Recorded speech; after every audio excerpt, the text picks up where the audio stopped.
All right, so here we have a very famous knife by Cold Steel.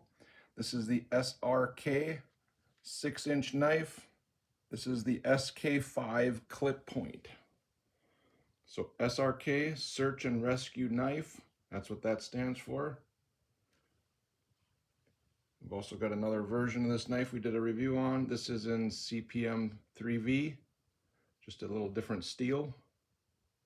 As you see there, CPM 3V. These are 6-inch knives with 4.75-inch Cray-X handles. Very comfortable handle scales, if you want to call them scales in my opinion. We're going to take a close-up look at the handle on this knife. This is a powder-coated blade.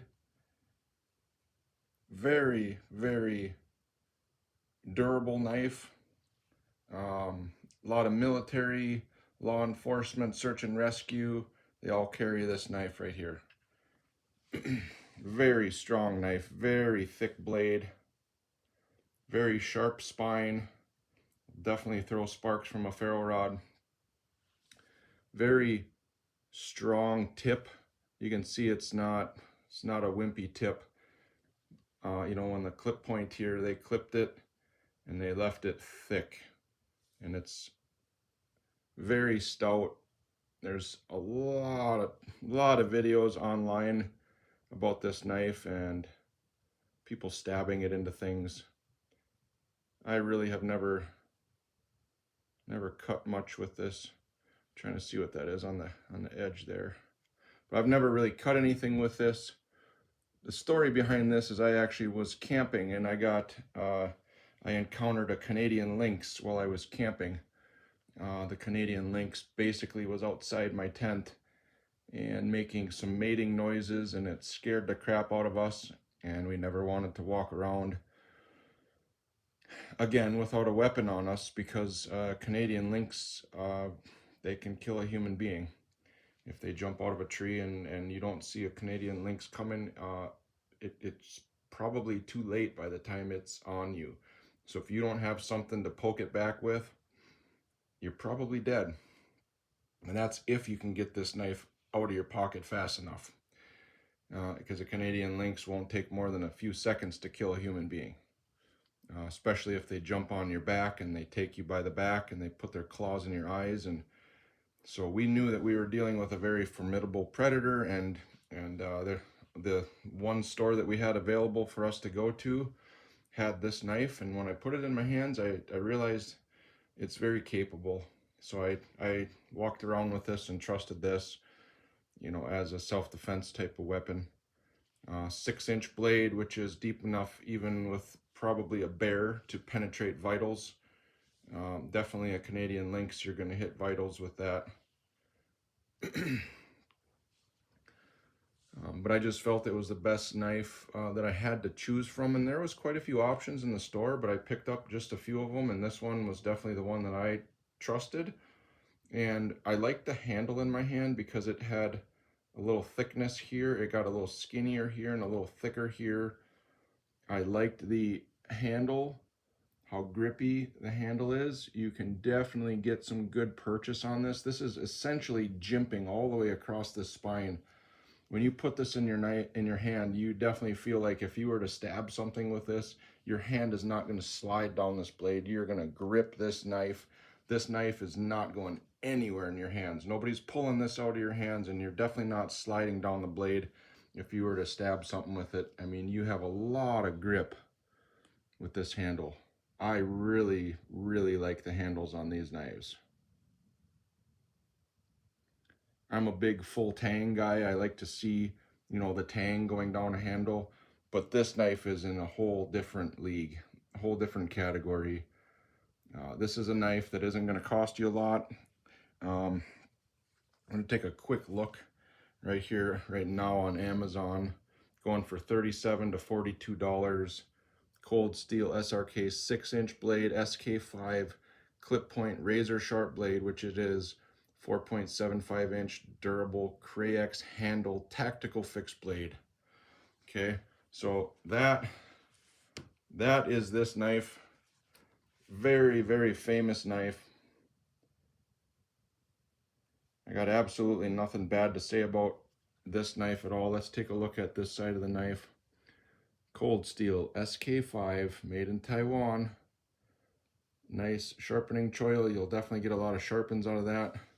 This thing has never been sharpened. It has never cut anything. I don't really do that with my knives. If I'm carrying a knife for self-defense, I'm not going to play around with it and just cut random things. And nope. So that knife is extremely sharp.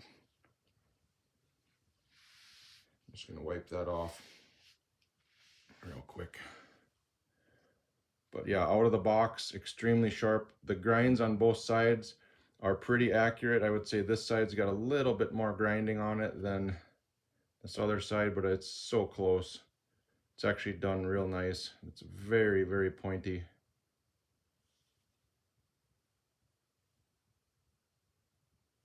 Let's try to get this lighting a little bit better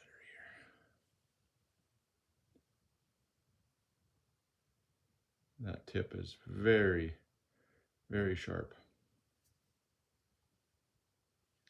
Now, one thing that's pretty interesting though, if you're going to make a choice between this cheaper version and this more expensive version with the CPM 3V, one very interesting difference is this clip point right here is sharp enough to shave your fingernail. It is very, very close to being knife edge sharp. You almost don't want to run your bare skin down that because it is so close to being sharp. Okay, so let's take a look at this one now. This one, you can see how blunt it is. And it even gets more blunt as it gets towards the edge. So this one might not stab as well as the other one. Obviously, you could sharpen this and get a nice edge here, and it wouldn't, the tip of this knife wouldn't be as strong as if you brought this to a sharp edge. Like if you look at the edge of this one compared to the tip of this one, this knife is much more pokey. So what I did is I learned about this knife right here, this steel, and for a survival knife, for something I'm going to carry to trust my life with, I chose to start carrying this knife. This knife will be my cutting branches, chopping little firewood, doing bushcraft stuff. This will be that knife. This, for me, will be the knife that I put on my belt and I use only if I need it. Sure, I might cut some food with it or do something like that, but I am not going to hard use this knife. This knife is going to stay razor sharp. This is extremely sharp out of the box as far as the edge goes. So this will be my survival knife that I trust my life with, and this will be a backup, if you will, just something to chop things with and be a little more hard on. But now if you had to stab something into wood, this is going to probably have a little bit more heavy duty of a tip. So maybe this tip might hold up a little better if you're always stabbing something. Like a lot of guys do a log test where they stab into a log and they pry the knife back and forth. This one might hold up better than that one, but I don't know. That steel is amazing on that knife, and so is this. Cold Steel is known for really, really great knives. But I'm going to take this one away. If you're interested in looking at the review on this one, we did. They both come with the same sheath. Obviously the green one comes with the green sheath. So back to the SK-5. Again, I mean, the handle is just incredibly grippy. You can put a lanyard through here. I'm about 100% positive this is a full tang knife, and it comes all the way back through here close to the edge, so your lanyard is going to be tied through the handle of this blade. You can see the thickness of this knife. It is extremely thick. Let's go ahead and just see how thick it is. So it is,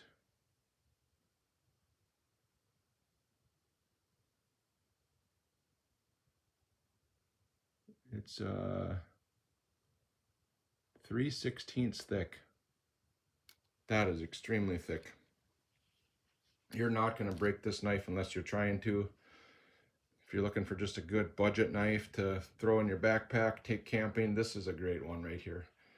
I like how it gets a little thicker in your hand right here, a little thinner here, and then it gets a little bigger at the end here. And you have a little bit of a bird beak down here. Not much, but this knife is actually very comfortable in the reverse grip. You know, if you were to hold it like this, very comfortable for your thumb. You got plenty of room on the blade for bigger hands. Even with gloves on, this is going to be a very comfortable knife. It's not going to feel too small, you know, with gloves on. You could grab it that way too if you wanted. Just really a great handle, great knife, very tough. If you do start wrecking this knife at 35 bucks, I mean, get another one. This is a knife that you won't feel bad about taking into the woods and getting some scratches on it, you know. I want to say the one in CPM 3V, I want to say that one was over 120 bucks for that knife compared to 34. And that's just the expensiveness of that steel. The CPM 3V steel is from Crucible Industries, and they are now out of business. I don't know. CPM 3V might be hard to get for a while. But this knife is really, really nice for 34 bucks. So let's take a look at the sheath. This is everyone's biggest complaint with this knife is the sheath. A lot of people say that when you slide this knife into the sheath, there's pieces of plastic down here that actually drag along the edge of the knife and dull the knife. I've seen people take this sheath apart and kind of prove their point that there is some stuff in here. If you're pulling this knife in and out 50 times a day, yeah, it might do what everybody's saying. If you're pulling this knife out 1 or 2 times a year, you're fine. You know, for me, when I put this in here, I don't feel like the tip of this knife or the cutting edge of the blade is actually dragging on anything. And I don't want any rude comments in the video, you know, about, you know, that I'm wrong or anything. I know what's going on here, and I do know that it is probably going to dull the knife over time. The way I look at it is that unless you pull this knife in and out a whole bunch and you're actually pushing down on this edge, you know, there's a little room in here to pull this knife out. So if you're holding upward pressure and you're sliding the knife out on this spine, you know, I feel like the knife slides in and out along that spine very nicely. Very positive retention when you have this knife in here. You don't need this. You absolutely can cut this thing off, get rid of this, and never use it. You can carry this knife upside down. It is not coming out of here. Very solid. It doesn't wiggle. So for me, in the woods, in a wilderness situation, I would absolutely just get rid of this. Maybe a guy can buckle it around the back. No, I don't think so. But you could probably tuck it in here and do something with it, or just cut it off. But you don't need it. It stays in the sheath really, really nice. The material is a little flexible, but I think that's nice. You can move this around a little bit too if you wanted to carry it a little bit higher. You could probably reverse this, put it on these holes and wear it more in an upright position, or upside down position, like on a backpack or something, where you're just pulling it down. I think this knife would be very nice in a scout carry in the front. But guys, this is a great knife. Absolutely, for 34 bucks. Great knife. Looks like I need to do a little cleaning of the lanyard hole there. It's kind of nice and shiny on this side and then a little bit corroded on this side. But again, guys, for 34 bucks, this knife is famous. You really can't go wrong with this blade. I know there's guys out there that make aftermarket sheaths for these, and a lot of guys do that because these knives are so good. They are extremely good. So there's a big, almost cult-like following on these knives. I don't know about the new ownership of Cold Steel. I heard they had new owners or something. I bought this knife and the green one with my own money. These are honest reviews.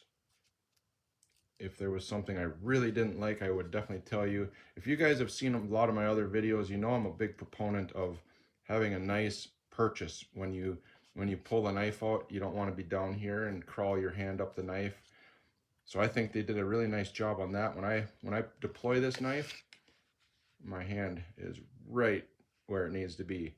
And I can even leave my hand right where it is and click that right in there.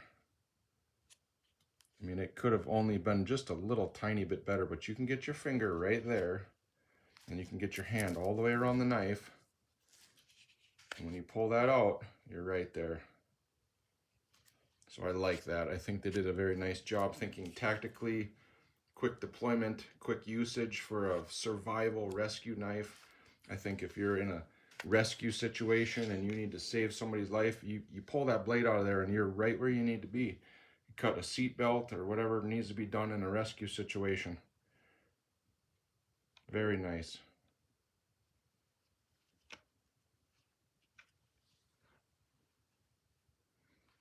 So I think there's a lot of military that also carries this knife into combat.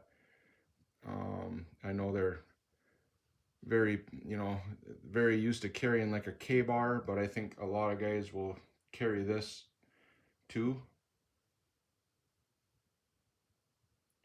This is a very thick blade.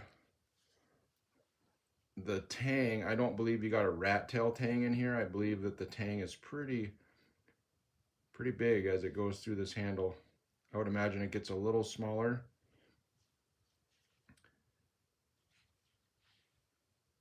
But I believe the tang of this knife is very strong. I haven't seen anybody break this like I've seen people breaking a K-bar. The K-bars are known to break right here. If you bushcraft them, if you baton through a piece of wood, the K-bars are known to break right here. Nothing against K-bar, but I don't think there's a weak spot on this knife like that. I haven't really seen anybody break these.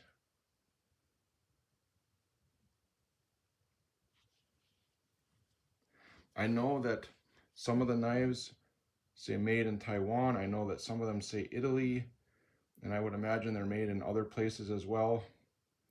But I feel overall Cold Steel is going to have a very good quality control process. They're going to have a very good heat treatment on these knives. And yeah, I just think this is a really great knife, guys. Definitely, I definitely would still trust my life with this blade.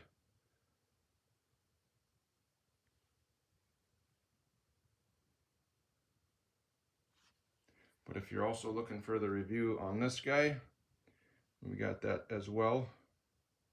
Again, this is the SRK and CPM 3V.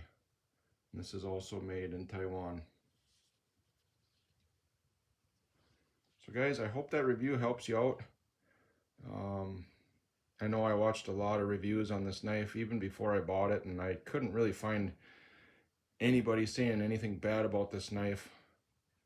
I know Joe X and some other people have really torture tested these knives, and they do hold up really well.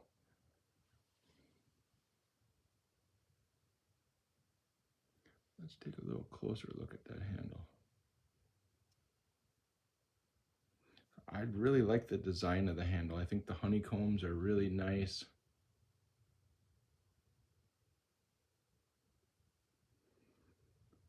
The jimping, if you want to call it jimping.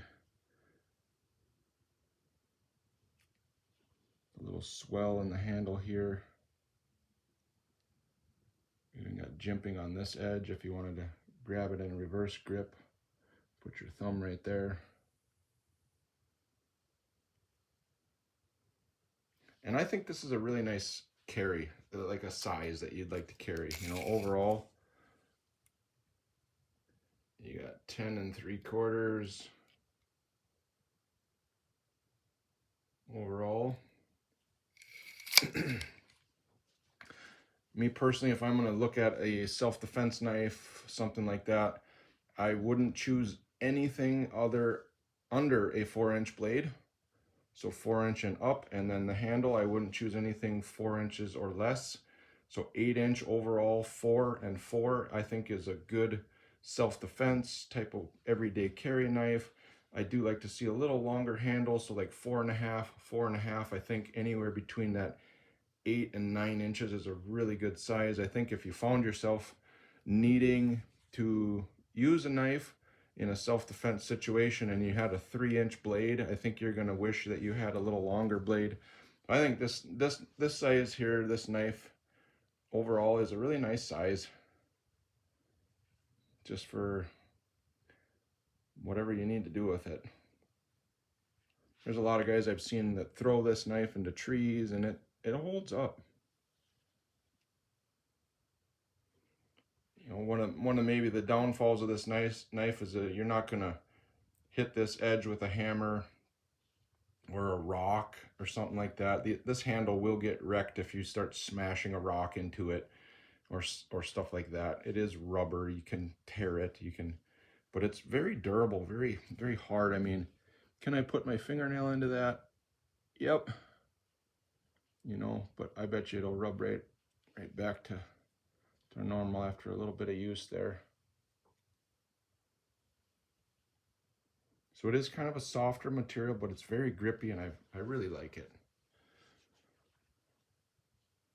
So overall, guys, I hope this review helped you out, and I hope that seeing both of these knives side by side also will help you out.